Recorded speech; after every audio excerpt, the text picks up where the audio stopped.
आजचे अभिवचन मार्कृत शुभवर्तमान याचा 4था अध्याय आणि त्याचं 20वे वचन येणेप्रमाणे बोलतं. चांगल्या जमिनीत पेरलेले हे आहेत की ते वचन ऐकून ते स्वीकारतात. मग कोणी 30 पट, कोणी 60 पट, कोणी 100 पट असे पीक देतात. मार्काचं शुभवर्तमान याचा 4था अध्याय आम्हाला सर्वांना माहीत आहे की पेरणाऱ्याचा दाखला या ठिकाणी फार स्पष्ट रीतीने प्रभू येशू समुद्र किनाऱ्यावर येऊन त्या ठिकाणी शिक्षण देतो. आणि हे शिक्षण देत असताना तो बऱ्याच गोष्टी त्या ठिकाणी असणाऱ्या लोकसमुदायाला तो शिकवतो.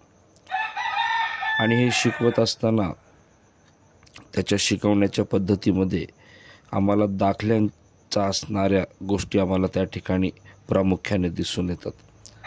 आणि दाखला सांगत असताना तो पुन्हा एक वार या ठिकाणी एका दाखल्याचा संदर्भ घेऊन त्या ठिकाणी काही सत्यता त्या ठिकाणी प्रकट करण्याचं प्रयत्न त्या ठिकाणी तो करत असताना दिसत आहे. आणि म्हणून ज्यावेळेस येशू हा दाखला आपल्या शिष्यांच्या समोर ज्यावेळेस लोकसमुदायाला सांगत असताना बऱ्याच गोष्टी त्या ठिकाणी आपल्याला माहीत आहेत की कसं ते जे बी आहे ते वाटेवर पडतं, नंतर ते खडकाळ जमिनीवर पडतं, नंतर ते बी काटेरी झुडपांमध्ये पडतं, चांगल्या जमिनीवर ते पडतं. पण ही बी पडल्यानंतर त्या प्रत्येक ठिकाणची असणारी जी स्वीकारण्याची जी पद्धत आहे ती निराळी आहे, ती वेगळी आहे. जे बी वाटेवर पडलेलं आहे ते पाखरं येऊन त्या ठिकाणी खात असताना आम्हाला दिसत आहेत. जे बी खडकाळ जमिनीत पडलं आहे त्याला फारशी माती नसल्यामुळं किंवा ते खोल नसल्यामुळं ते लगेच उगवलं आणि सूर्यवर आल्यावर ते उन्हाने करपून गेलं व मूळ नसल्या कारणानं ते वाळून गेलं. जे बी काटेरी झुडपांमध्ये पडलं त्या काटेरी झुडपांनीच त्याची वाढ खुंटवली आणि त्याला पीक आलं नाही. त्याच्यानंतर आम्ही पुढे बघतो की जे बी चांगल्या जमिनीत पडलं ते उगवलं, मोठं झालं, त्याला पीक आलं आणि त्याचं 30 पट, 60 पट, 100 पट असं उत्पन्न आलं. आणि मग ह्या सर्व गोष्टी सांगितल्यानंतर येशू ख्रिस्त ज्यावेळेस एकांती असतो त्यावेळेस त्याचे शिष्य त्याच्याकडे येतात आणि त्याला ह्या गोष्टींचं विश्लेषण त्या ठिकाणी सांगू लागतात किंवा विचारू लागतात. प्रभू येशू ख्रिस्त त्यांना एकच महत्त्वाची गोष्ट सांगतो आणि ती म्हणजे बी जे आहे ते वचन आहे. अनेक वेळेस आमच्याही जीवनामध्ये ज्यावेळेस आम्ही या जगामध्ये मार्गक्रमण करत आहोत, अनेक वेळेस देवाचं वचन आमच्यापर्यंत ज्यावेळेस येतं किंवा ज्यावेळेस आम्ही देवाचं वचन घेऊन आम्ही बाहेर पडतो त्यावेळेस अनेक वेळेस ह्या गोष्टी आमच्याही संगती घडलेल्या आहेत असं आम्हाला दिसून येतं. अनेक वेळेस ज्यावेळेस आमच्या स्वतःच्या व्यक्तिगत जीवनाच्या संदर्भामध्ये जर आम्ही बघितलं तर आम्हीही अनेक वेळेस वचनाचा स्वीकार करत असताना आम्ही अनेक वेळेस ह्या असणाऱ्या पद्धतीमध्ये वचनाचा स्वीकार करत असताना आम्हाला आमचं जीवन त्या ठिकाणी दिसून येतं. आम्ही आनंदाने वचन तर स्वीकारतो पण अनेक वेळेस ते सैतान आमच्यामधलं ते पेरलेलं वचन हिरावून घेतो. अनेक वेळेस आम्ही वचन तर स्वीकारतो किंवा आनंदाने ग्रहण तर करतो पण ज्या प्रकारचं मूळ आमचं त्या ठिकाणी खोलवर जाणं गरजेचं आहे ते खोलवर आमचं मूळ त्या वचनाचा विश्वास जो आहे, वचनाप्रती असणारा विश्वास जो आहे तो त्या ठिकाणी जात नाही.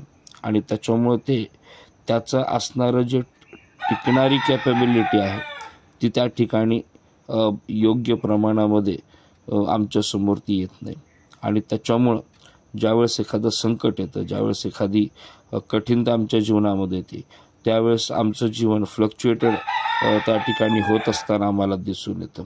त्याचप्रमाणे अनेक वेळेस आमच्याही जीवनामध्ये ज्यावेळेस आम्ही फार सुंदर रीतीने वचन ऐकून घेतो, सगळ्या काही गोष्टी आम्ही करतो पण अनेक वेळेस संसाराच्या चिंता आहेत, वेगवेगळ्या प्रकारचे टेम्पटेशन्स आमच्यासमोर आहेत. या सर्व गोष्टी ज्यावेळेस आम्ही आमच्या जीवनामध्ये वचनापेक्षा जास्त ज्यावेळेस आम्ही त्यांना कन्सिडरेशन देतो त्यावेळेस आमचं असणारं आत्मिक जीवनाची वाढ जी आहे की जी वचनाच्या द्वारे होणं गरजेचं आहे. त्याच्यामुळे आमची वाढ जी आहे ती त्या ठिकाणी होत नाही. आणि त्या ठिकाणी जे वचनाच्या द्वारे आमच्या जीवनामधून आउटपुट्स हवे आहेत ते आउटपुट त्या ठिकाणी निघत नसताना आम्हाला त्या ठिकाणी दिसून येतं. आणि त्याच्यामुळं आम्ही त्या ठिकाणी निष्क्रिय होत असताना आमचं जीवन त्या ठिकाणी दिसून येतं. मात्र ज्यावेळेस आम्ही वचनाला आनंदाने ग्रहण करतो, स्वीकारतो, आणि ज्यावेळेस आम्ही त्या वचनाला पूर्ण विश्वासाने, त्या प्रगल्भतेने सर्व काही गोष्टी त्या वचनाच्या द्वारे करायला सुरुवात करतो, त्यावेळेस ते वचन आमच्या जीवनामध्ये काम करू लागतं, ते फळ देऊ लागतं आणि त्याच्याद्वारे आमच्या जीवनाला स्थिरता त्या ठिकाणी येते. अनेक वेळेस आम्ही ज्यावेळेस या सर्व प्रोसेसमधून किंवा या सर्व मानसिकतेमधून जात असतो, प्रिय बंधू आणि भगिनींनो, आम्हाला एक समजून घेणं गरजेचं आहे की सत्य स्वीकारणं, वचनाच्याद्वारे सत्यता स्वीकारणं हे आमच्यासाठी अत्यंत गरजेचं आहे. कारण आजही खोटे फुतकार टाकणारे, खोट्या गोष्टी आम्हाला दाखवणाऱ्या वेगवेगळे टेम्पटेशन्स, वेगवेगळ्या मोह, वेगवेगळ्या परीक्षा आजही आमच्या समोर आहेत आणि सहजरीतीने आम्ही त्या गोष्टींमध्ये गुंतत आहोत. देवाच्या वचनाप्रती असणारा जो सन्मान किंवा असणारं ज्या गोष्टी आम्ही हाताळणं गरजेचं आहे, त्या प्रकारे देवाच्या वचनाला आम्ही सन्मानाने त्या ठिकाणी हाताळत नाही. देवाच्या वचनाला सन्मानाने आम्ही आमच्या जीवनामध्ये स्वीकारत नाही. कारण जर आम्ही पवित्र शास्त्राकडे जर आम्ही बारकाईने बघितलं तर पवित्र शास्त्र देवाच्या वचनाविषयी खूप सुंदर रीतीने आम्हाला त्या ठिकाणी सांगतं. देवाचं वचन हे आमच्यासाठी अतिशय महत्त्वाचं आहे. कारण जोपर्यंत देवाचं वचन आमच्या जीवनात काम करणार नाही तोपर्यंत आमचं जीवन हे इतरांसाठी आशीर्वादाचं होणार नाही. आणि देवाचे शब्द आमच्या जीवनामध्ये असणं, देवाच्या असणाऱ्या शब्दांना आम्ही आमच्या जीवनामध्ये अनन्यसाधारण महत्त्व देणं हे अत्यंत गरजेचं आहे. आणि म्हणून हे जे बी आहे, हे बी योग्य जमिनीत पडणं, त्याला ग्रहण करणं, ते स्वीकारणं, ते आमच्यासाठी अतिशय महत्त्वाचं आहे. कारण कलोसे 2:6 आणि 7 जर आम्ही वाचन केलं तर त्या ठिकाणी देवाचा सेवक संत पौल कलोसेच्या मंडळीला सांगत असताना काही गोष्टी, काही सत्यता त्या ठिकाणी अतिशय स्पष्ट रीतीने तो त्या ठिकाणी प्रगट करत आहे. कलोसे 2:6 आणि 7 बोलत असताना तो त्या ठिकाणी म्हणतो, तर ख्रिस्त येशू जो प्रभू याला जसे तुम्ही स्वीकारले तसे त्याच्यामध्ये चालत राहा. त्याच्यामध्ये मुळावलेले, रचले जात असलेले, तुम्हास शिकवल्याप्रमाणे विश्वासात दृढ होत असलेले आणि निरंतर उपकार स्तुती करणारे व्हा. हे कधी होईल? ज्यावेळेस आपण देवाच्या वचनाला, देवाच्या शब्दाला आम्ही आमच्या जीवनामध्ये अनन्यसाधारण महत्त्व देऊ. ज्यावेळेस देवाचं वचन आमच्या जीवनामध्ये अनन्यसाधारण रीतीने त्या ठिकाणी काम करू लागलं त्यावेळेस ह्या गोष्टी आमच्या जीवनामध्ये घडू लागतील. प्रिय बंधू आणि भगिनींनो, आम्ही स्वतःच्या हिमतीवर, स्वतःच्या मनगटाच्या जोरावर आम्ही काही करू शकत नाही. आजही आम्हाला सर्वसमर्थ परमेश्वराची गरज आहे. आजही आम्हाला त्याच्या शब्दांची गरज आहे आणि म्हणून त्याचे शब्द स्वीकारणं गरजेचं आहे. संसाराच्या चिंता राहतील, मोह राहतील, वेगवेगळ्या प्रकारच्या गोष्टी राहतील. सैतानाचं काम करण्याचा कसोशीनं प्रयत्न करेल. प्रश्न आहे की ज्यावेळेस माझ्यापर्यंत वचन येतं त्यावेळेस त्या वचनाला स्वीकारण्यासाठी, आनंदानं स्वीकारण्यासाठी, त्या वचनाला योग्य प्रकारे ऐकण्यासाठी काय मी तयार आहे का? का माझं जीवन ते वाटेसारखं आहे? माझं जीवन त्या खडकाळ जमिनीसारखं आहे? माझं जीवन त्या काटेरी झुडपांसारखं आहे का माझं जीवन त्या चांगल्या जमिनीसारखं आहे?